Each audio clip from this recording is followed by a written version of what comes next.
Ya pemirsa, terima kasih Anda masih di Power Breakfast. Sebuah daerah di Tiongkok Timur menawarkan hadiah kepada pasangan sebesar 1.000 yuan atau sekitar 2 juta rupiah apabila pengantin wanita berusia 25 tahun atau di bawahnya ini menikah. Ya baik, ini adalah upaya terbaru untuk memberikan insentif kepada kaum muda agar menikah di tengah meningkatnya kekhawatiran terkait virus corona dan juga angka kelahiran yang menurun. Sebuah daerah di Tiongkok Timur menawarkan hadiah kepada pasangan sebesar 1.000 yuan atau setara 137 dolar Amerika atau sekitar 2 juta rupiah apabila pengantin wanita berusia 25 tahun atau di bawahnya saat menikah. Ini adalah upaya terbaru untuk memberikan insentif kepada kaum muda agar menikah di tengah meningkatnya kekhawatiran terkait virus corona dan angka kelahiran yang menurun. Pemberitahuan ini menyatakan bahwa hadiah tersebut bertujuan untuk mempromosikan pernikahan sesuai usia dan memiliki anak bagi pernikahan pertama. Program tersebut juga mencakup serangkaian subsidi untuk perawatan anak, kesuburan, dan pendidikan bagi pasangan yang memiliki anak. Mengingat penurunan populasi di Tiongkok, maka pihak berwenang tengah mencoba berbagai langkah untuk meningkatkan angka kelahiran. Hal ini termasuk memberikan insentif keuangan dan meningkatkan fasilitas penitipan anak. Batas usia resmi untuk menikah di Tiongkok adalah 22 tahun untuk laki-laki dan 20 tahun untuk perempuan. Meski demikian, jumlah pasangan yang menikah telah berkurang. Kebijakan ini telah berpengaruh pada penurunan angka kelahiran, terutama karena kebijakan resmi yang membatasi perempuan lajang untuk memiliki anak.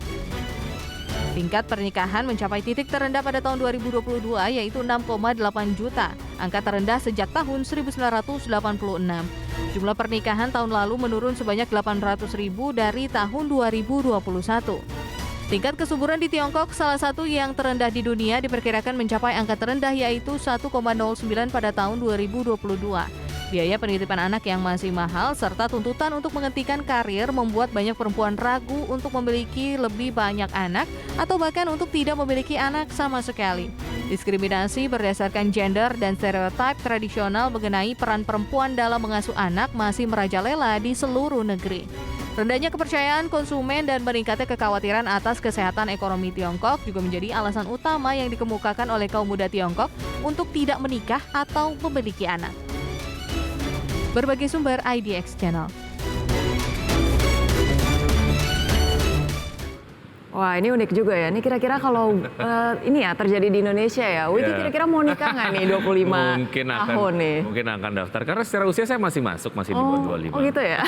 Masa sih saya meragukan. Tapi ini adalah salah satu cara untuk akhirnya mengakali minat dari anak muda sini di China gitu ya untuk segera menikah, karena kalau dilihat tadi dari informasinya bahwa memang mengapa kemudian banyak wanita muda di China dan juga mungkin pria-prianya menunda untuk menikah karena biaya untuk menitipkan anak itu juga mahal. Kemudian juga ada image ataupun mungkin ada kultur bahwa yang harus mengurus anak itu adalah perempuan. Jadi perempuan-perempuan mungkin yang mungkin memiliki target soal karir, mereka agak ragu untuk menikah dini gitu. Padahal sebetulnya nggak harus memilih ya mau berkarir dulu atau mau berkeluarga dulu karena sebenarnya dua-duanya bisa beriringan. Tapi memang ini juga mungkin jadi resiko ya dari kebijakan China waktu tahun 1980 sampai 2015 sempat memberlakukan kebijakan satu anak begitu ya. Sampai akhirnya pandemi dan sampai sekarang mungkin efek-efeknya masih berasa begitu ya.